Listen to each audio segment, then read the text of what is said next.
বিসমিল্লাহির রহমানির রহিম, আমরা পরম আল্লাহর নামে স্মরণ শুরু করলাম। আর সাধারণ শরীয়তে কি বলে?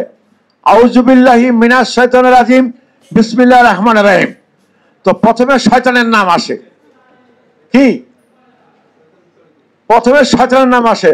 তো আমি এই শয়তানের নামটা নিতে একটু দ্বিধাবোধ করি, সকলের সাথে একমত না। তা আমিও তাকে সম্মান করিয়া তার উদ্দেশ্যে বলবো, আর বিজয় তো শয়তান তো আছেই, ও কি করবে আমাকে? সুতরাং আমি শয়তানকে সাথে নিতে রাজি না, তার নামটাও নিতেও রাজি না। কথা বুঝতে পারছেন? তো প্রশ্ন হচ্ছে, আমি কেন ক্ষমতায় আসব? আমি কেন দেশকে ঠিক করতে পারবো? আমি কেন চ্যালেঞ্জ দিচ্ছি? সংক্ষিপ্ত ব্যাখ্যা দেই। এই বিশ্ব চরাচরে যিনি সৃষ্টি করছেন উনার একটা বিধান আছে, আপনারা তো অনেকে জানেন না। কথায় বলে, জন্মের দিনে ভাগ্যের লিখন, কোনোদিন হবে না খণ্ডন। এটা কি প্রবাদ আছে? কিন্তু কি প্রবাদ আছে? তো এই ভাগ্যলিপিটা যারা সাধক মানুষ তারা জানেন। যেমন সাধক মানুষ ছিলেন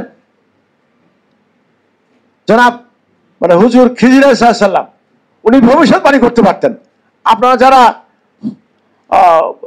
হাদিস কোরআন বা আধ্যাত্মিকবাদের একটু সেন্স আছে, জ্ঞান আছে, তারা অবশ্যই সেটা উপলব্ধি করতে পারতেছেন। তো সাধকরা সেটা পারে। আবার কেন পারে?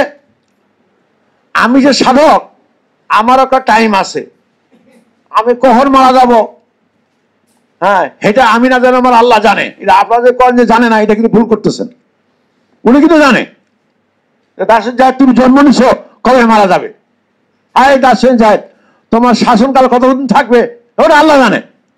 এই হুজুর হযরত মুহাম্মদ সাল্লাল্লাহু আলাইহি ওয়াসাল্লাম ওনাকে দোস্ত বলতেন, হাবিব তুমি 1400 সাল পর্যন্ত থাকবা, তোমার নীতি কানুন চলবে, একবার সব উল্টো পাল্টা হবে।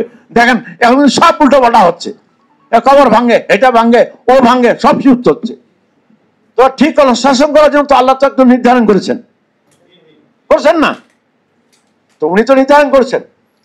তো উনার নির্ধারিত সময়ের মধ্যে আমি যখন সাধক মানুষ, আমাকে ইতিপূর্বে জানানো হয়েছে যে তুমি এমন সময় এটা আরম্ভ করবা, এই সময় দেশ চলবে, এইভাবে আমি পৃথিবী ধ্বংস করে দিব, এইভাবে কিয়ামত হয়ে যাবে।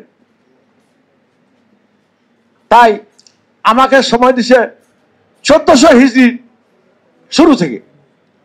1400 হিজরি শুরু হয়েছে, আমার রাজনীতির বয়স, এই যে দল গঠনের বয়স হয়েছে 47 বছর। তো 1447 একটু মিলান।